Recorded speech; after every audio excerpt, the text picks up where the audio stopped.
mungkin sebagian orang banyak yang percaya nggak percaya ya hal ini karena memang mereka yang nggak percaya, mereka yang belum mengalami. Jadi kakinya 4 itu cekernya semua ungu, busuk. Oke, balik lagi di Bimis, bincang-bincang mistis. Perkenalkan, nama gue Fadil Akbar.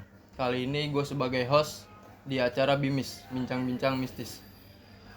Gue punya temen, dia suka mendaki di puncak gunung, di berbagai macam gunung.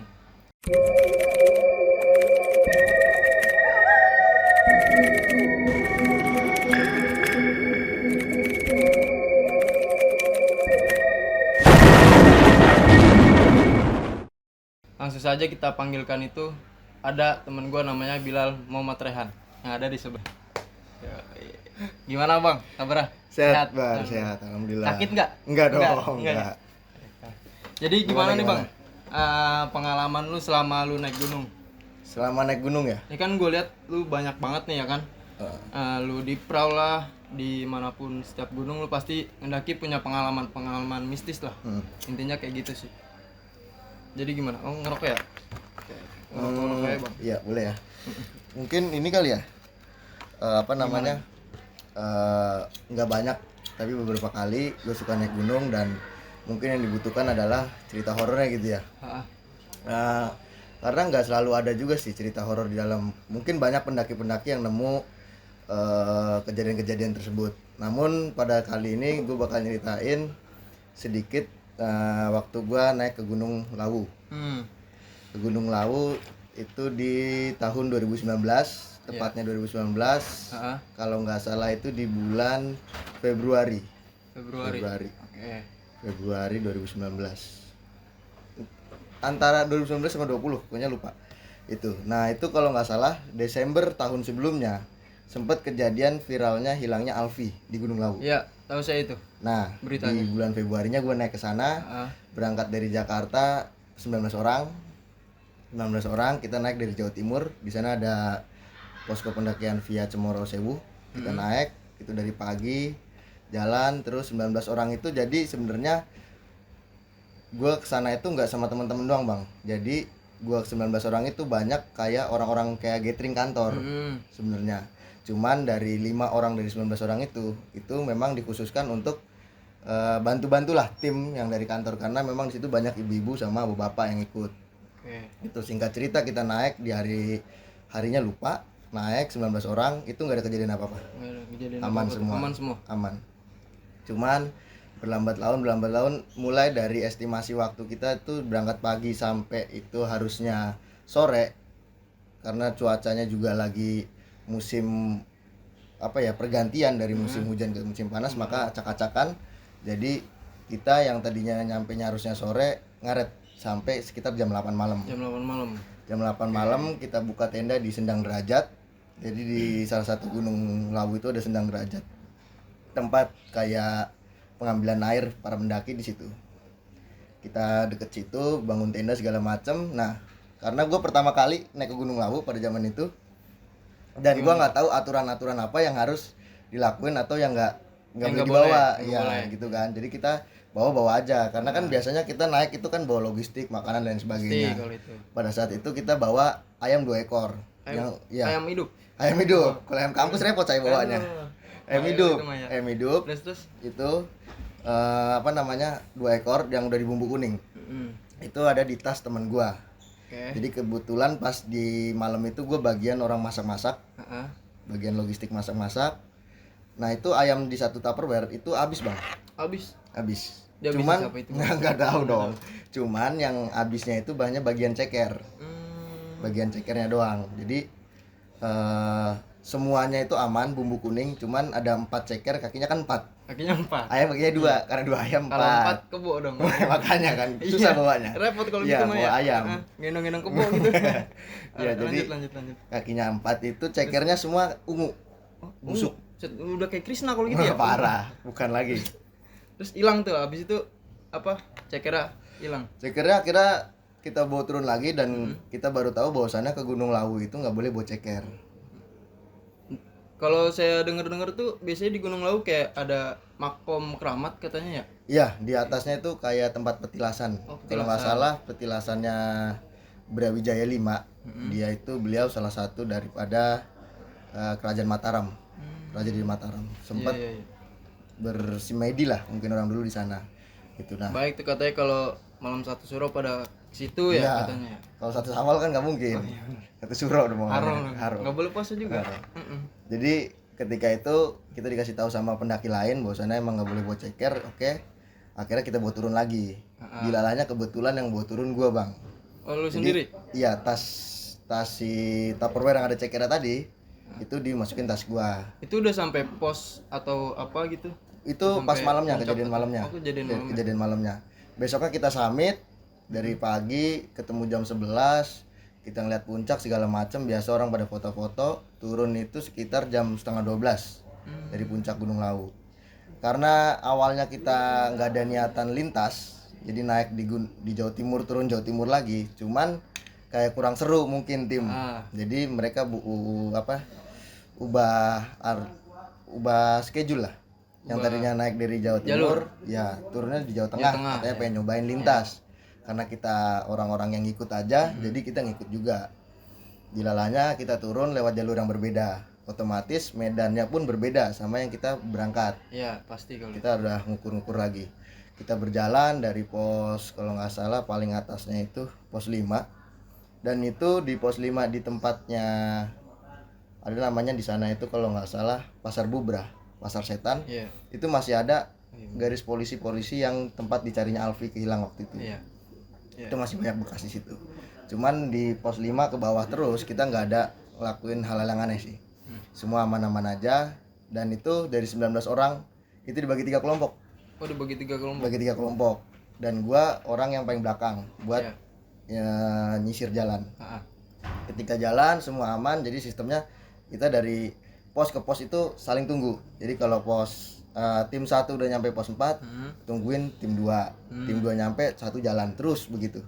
Oh, Tektokannya tunggu-tungguan. tunggu-tungguan. Nah, dilalanya ketemulah di pos 3 gue sama tim 2 karena gue tim 3 kan. Iya. Ketemu sama tim 2, akhirnya tim 2 jalan duluan. Di tim 3 ini sekitar ada 5 orang, 1 perempuan, 4 laki-laki termasuk gue di situ. Nah, dari tim 3 ini kita berlanjut jalan itu sekitar habis asar. Iya. Habis asar kita jalan dari pos 3, dilanjut lagi jalan terus. Cuman dari pos 3 menuju pos 2 itu memang ada medan yang rada sulit untuk dijalanin gitu ya. Pada akhirnya kita pecah tim. Tim 3 ini pecah orang, yang 1 tuh gua, yang 4 jalurnya berbeda.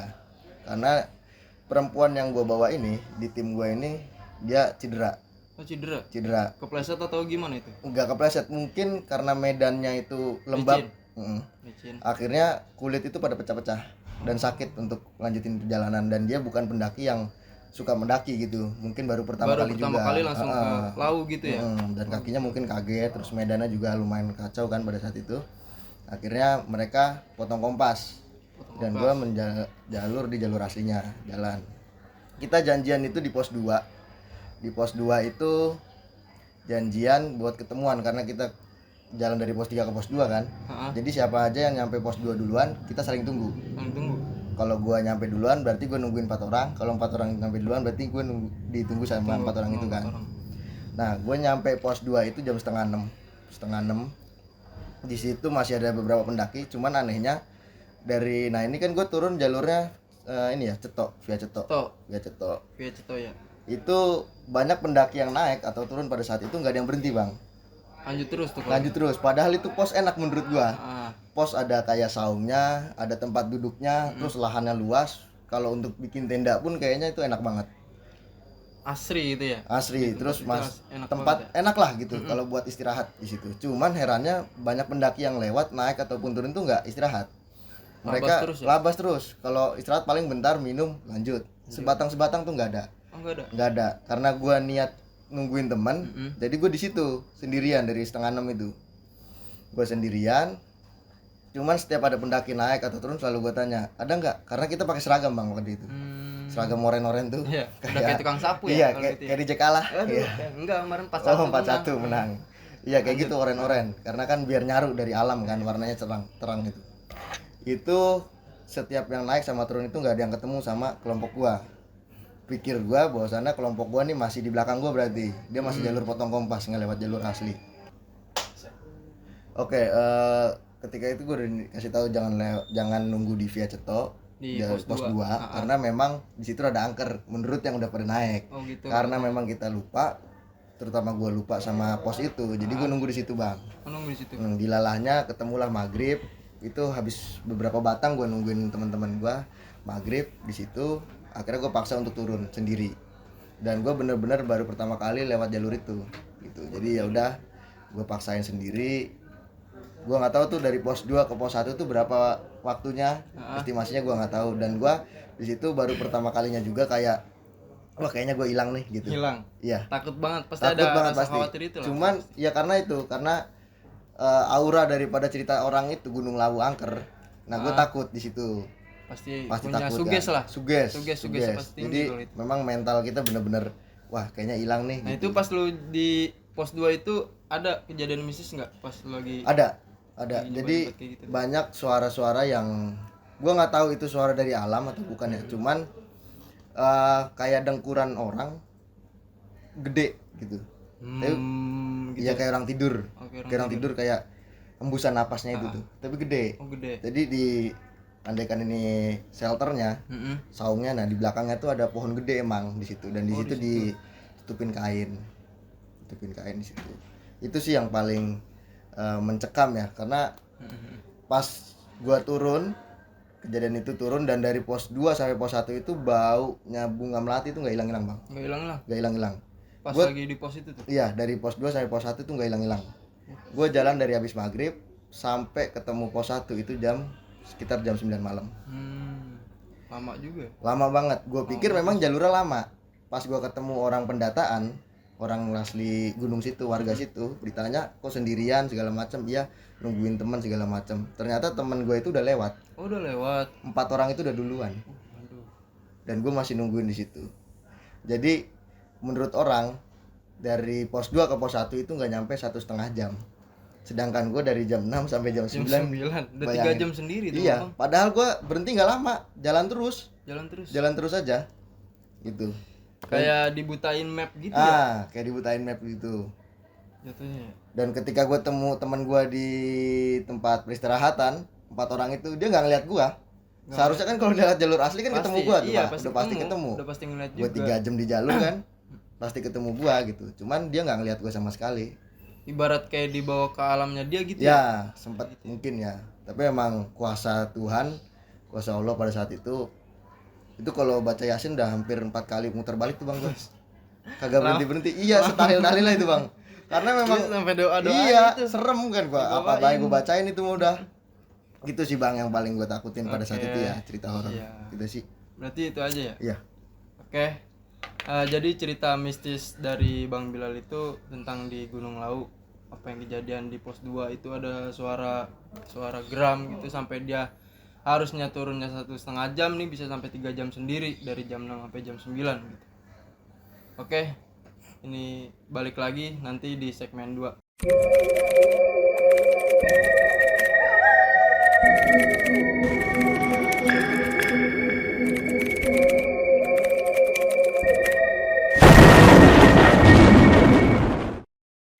Oke, balik lagi di segmen 2 yaitu membahas tentang bagaimana sih hal-hal mistis yang ada di dunia ini. Langsung saja kita tanyakan kepada Bang, gimana Bang? Jadi hal-hal mistis yang ada di dunia ini menurut lu itu bener apa kagak gitu? Mungkin sebagian orang banyak yang percaya nggak percaya ya perihal ini karena memang mereka yang nggak percaya, mereka yang belum mengalami gitu. Dulu gue sempat nggak percaya, cuman ketika gue alami sendiri, gue mulai percaya dengan hal itu. Jadi lu ngalaminnya gimana nih? Yang tadi salah satunya di gunung itu, terus segala macamnya, gue beberapa kali memang mengalami lah hal-hal yang mistis juga gitu, yang memang orang sedikit nggak percaya. Tapi kalau menurut gue sih percaya gue adanya itu, karena memang hidup kita kan berdamping-dampingan nih bang. Iya, benar. Ya, kalau kita dampingan sama kita kan nggak yakin dia. Coba kita gandeng Oh, iya, gitu ya. Itu Enggak kan. gitu ya. Dan gunung sama laut di Al-Quran pun sudah dijelaskan kan Iya. gitu. Bahwasannya mereka memang tempat itulah yang menjadi salah satu sangkar gitu kan. Sangkarnya mereka gitu. Jadi ya udah gitu sih. Tapi kan ada aja tuh kayak netizen tuh pernah bilang kayak setan Indonesia tuh kayak kuntilanak, genderuwo, pocong dan sebagainya tuh beda sama kayak setan luar negeri gitu. Menurut lu gimana tuh bang kalau kayak gitu bang? Iya. Kayak zombie ya kan tuh, Iya, setan bener. luar negeri tuh. Emang- Gigit, coba gigit nih. Enggak dong. Ya, apa ya? Kalau beda sama negara luar udah pasti sih bang, udah pasti beda kan gitu. Karena memang yang gua tahu adalah setan itu kan mereka terbentuk atas pikiran manusia itu sendiri, gitu. Kenapa menjadi pocong? Hah? Kenapa menjadi vampir? Kan itu Kalau jelas jadi berbeda. pocong kan dibungkus ke lontong gitu ya. Enggak, iya deh sih, kayak sugus. Iya. Dilipat-lipat gitu ya. Dilipat-lipat. Terus Kenapa mereka bisa berbentuk seperti itu? Karena pemikirannya juga kan gitu. Artinya ketika mayoritas di Indonesia kan Islam, mereka dikain kafankan, dibungkus gitu kan segala macam seperti pocong itu. Maka ketika mereka menampakkan diri, berwujudlah seperti itu. Berbeda dengan vampir dan lain sebagainya. Maka setan-setan di luar negeri kayaknya lebih formal pakaiannya kan. kayak pakai jas gitu Pakai ya. jas, pakai dasi, ada dasi, bunganya pakai gitu sepatu kan. segala macam ya. Lengkap gitu. Jadi ketika mereka menampakkan diri pun sama seperti itu gitu kan.